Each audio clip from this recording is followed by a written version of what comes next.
Child's Play 2019. Wow. So I just got back from seeing this at the movie theater, and I absolutely had to record a video and put my 2 cents into this because I've been looking around and this movie seems to be very decisive on the internet, whether people really like it or whether they didn't like it. I just think it's interesting that it's been a while since a movie's come out that's caused this kind of spark and interest as to a remake, or what did or didn't happen. So I'm just here to throw in my 2 cents. First of all, let me tell you, I thought the movie was awesome. Like it wasn't like an instant classic, and it doesn't really do anything to revolutionize the franchise by any means, but from beginning to end of that movie, I had a blast. Like, I was just enthralled, and I can't really explain what was doing it for me. I went with a friend and my kids, and he told me that he didn't think it was really good, but he didn't think it was really bad. He just kind of thought it was okay to watch, movie. My kids, on the other hand, really liked it. Another crazy thing is that we went there at like 3 o'clock in the afternoon to see the movie. The showing that was on before it was at 12:30. We got there super early, so we're waiting outside the movie theater, waiting for the last showing to get out. And when the movie finally let out, it was crazy to see all these parents bringing their kids out of the movie theater, and just kids coming out of this movie theater. So it goes to show like what kind of cultural impact Chucky has on people that were like my age, or people that are older that themselves grew up watching the Chucky movies. So I thought that was kind of cool to see, parents with their kids coming out of the movie theater. I was not expecting to see that, and to see it I thought was important enough that I'll remember it for a while. So yeah, there was that. And the showing we went to, there was lots of teenagers and like parents there with their kids going to see this movie. And this is a rated R horror movie. No nudity, but there's some super ooey gooey, and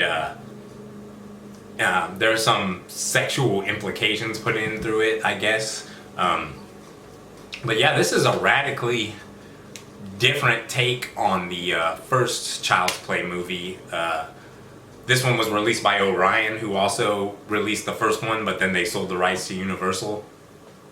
But somehow in that deal, they retained the rights to the story of the first Child's Play, and they decided, I guess, to make a remake based on that story, but they changed some stuff to kind of modernize it, which I actually found quite interesting. Spoilers are coming, so from this point on, I would definitely recommend checking out the movie and then checking out the rest of this video if you don't want any spoilers, but the spoilers are coming now. So they changed the origin of Chucky.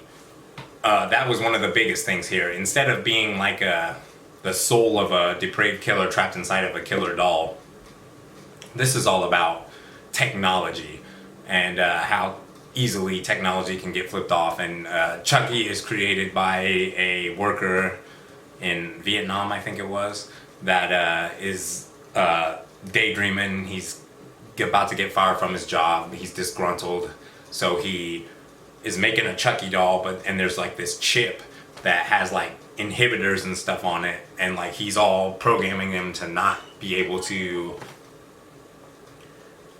like process normally, and there's a violence inhibitor, I guess, in there, and he turns that off and a bunch of other stuff, and then he puts it all together and it gets put into a box and shipped off.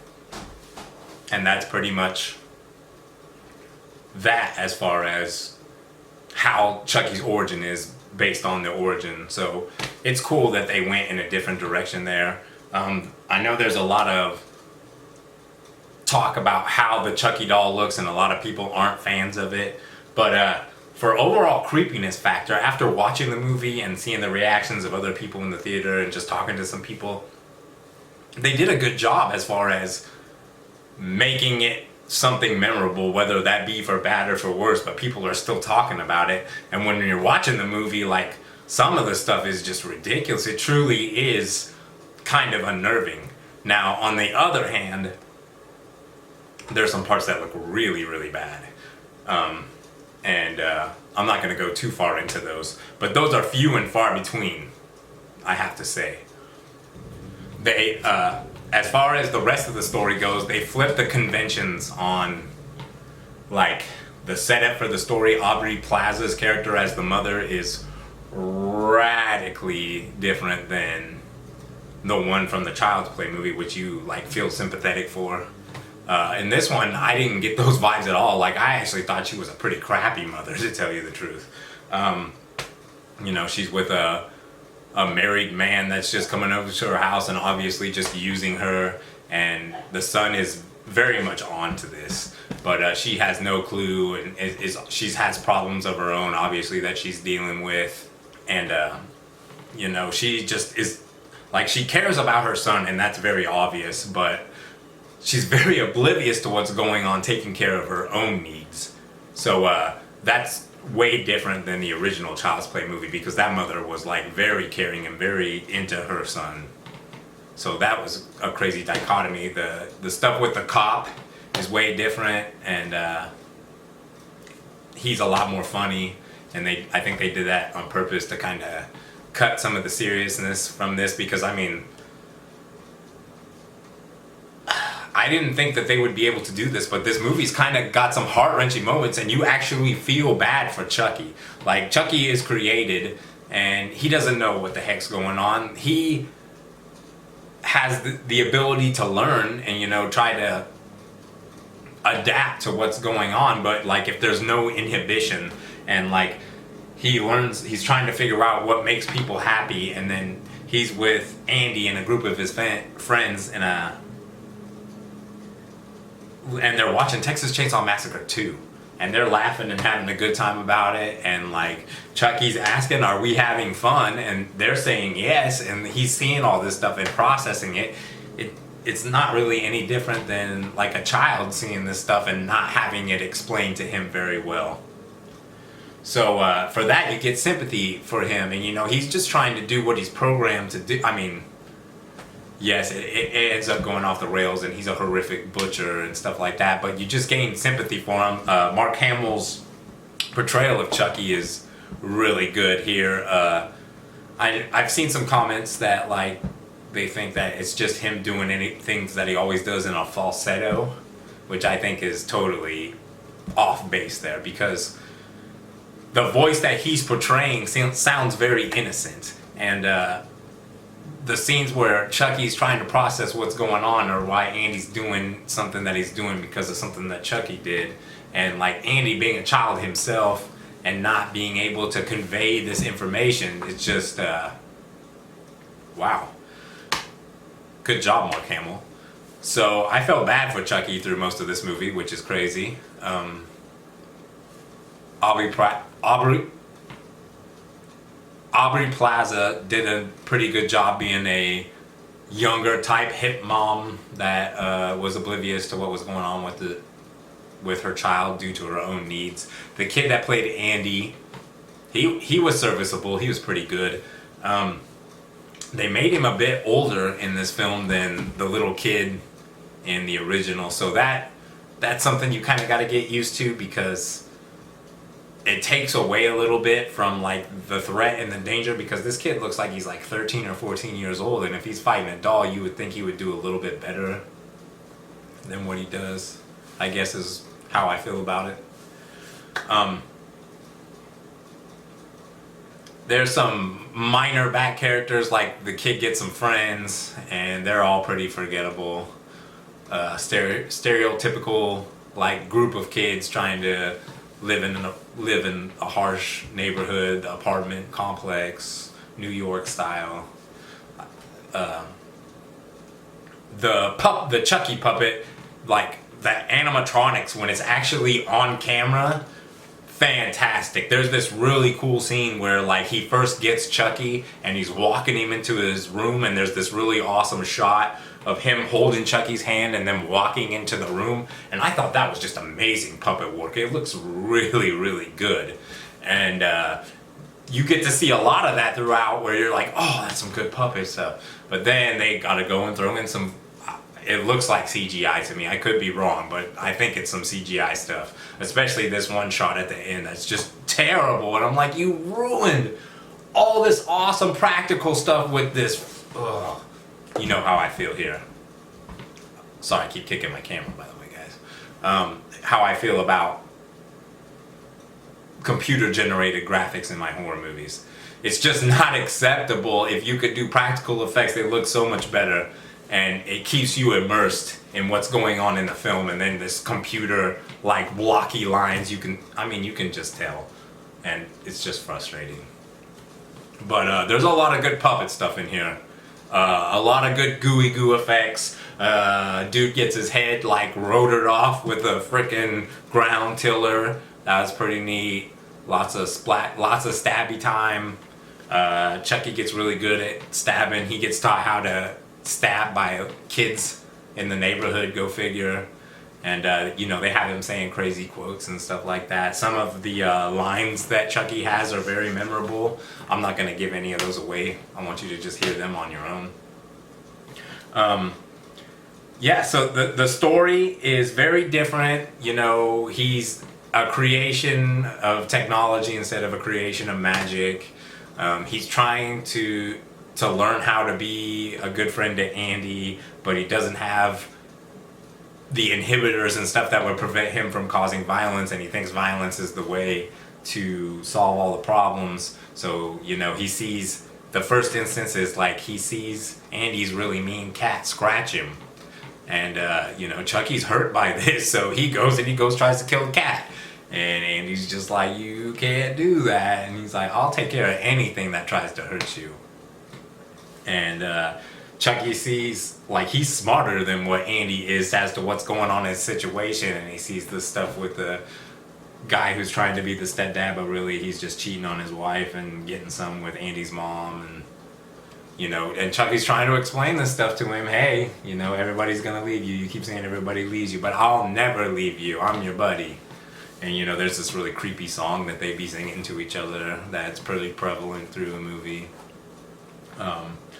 There's a couple of like weird subplots that they kind of throw in there, but like don't do much explaining to. Like there's a guy who lives at their apartment that's kind of like a creepy voyeur, and they show what he's got going on for a minute when he acquires Chucky for a bit. Chucky's ability to control technology is really prevalent through the film, and I enjoyed it very much. He can do anything like change the temperature up and down on thermostats and all that stuff. He can control drones. There's a part where there's like a self-driving car and he can control the car and what it can do. I thought that was all neat and like helped elevate like the Chucky character to make it different because he had like a different power set. Yes, this Chucky was a slasher, but this Chucky was bringing more to the table, and that was pretty neat. And things progress. They figure out what's going on with Chucky. Chucky tries to disguise himself as another doll after he gets jacked. He is so obsessed with Andy, though, he tries to go back and gets, found. And Chucky realizes that, he doesn't think that he can get Andy because Andy's broken, so he's going to try to cut him up and fix him. End of the movie, some stuff happens. I don't want to go too far into that. And,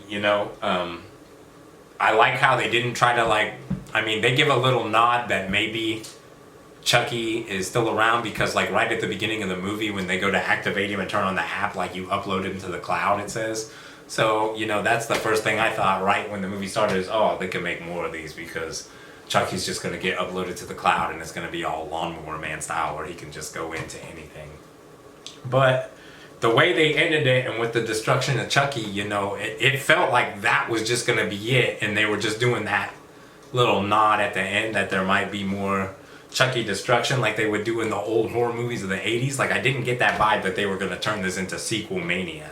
And from what I've heard, you know, like the movie theater returns have been not so good for this film, so the chances of it getting another film made are, you know, slim to none unless it's direct to video. But I enjoyed the film. My kids enjoyed the film. Everybody I've talked to that's actually gone and physically saw the film has said nothing but good stuff about it. And I'm not trying to give like super high praise to the film or nothing like that, because like I said, this isn't like a masterpiece, or this isn't like, oh, a must-see film of 2019, but it was just a really fun popcorn horror movie that you can go to. It's very throwaway, so you know, it doesn't require a crap load of investment. You can just go there, get some popcorn, watch the movie, have a good time, and then that's that. But I've seen a lot of negativity towards the film for various reasons, so I just want to throw my 2 cents in there. I'm always a fan of supporting horror when it's good, because you know, if we don't support this stuff, we're not gonna get it. An example being is that, you know, in my town, Salina, Kansas, you have to, like, our movie theater has like 10 theaters, and so like if it's a big double feature like Avengers or something, that thing's gonna be in like 2 or 3 of the theaters. So like we miss out on a lot of selections, and my town's kind of conservative, so like we didn't get The Dead Don't Die. I had to leave town to go see that one. And that happens a lot here. Like back in the day, I wanted to see Jason X. Oh no, we didn't get Jason X. Hellraiser 4. No, we didn't get none of that stuff when I was young. This place was even worse than it was now, and we couldn't get any horror movies. And I can't believe that years and years later, it's still the same thing. But enough of me ranting. But yeah, this movie is good. I would highly recommend that you go check it out. If you're like me and you're cool watching horror movies with your kids, this is perfect. They'll be invested because of the likability of the Chucky and, you know, the teenage characters. You'll like it because it's just gooey goo. Some of the humor is really dark but spot on. Chucky's fine. Yeah, that's really all I have to say about it. But thanks for watching. I hope you go see it. If you do see it, leave a comment and let me know what you thought about it. Subscribe to the channel, hit that like, share with your friends. Every little bit helps. I'm Jimmy P. See you later.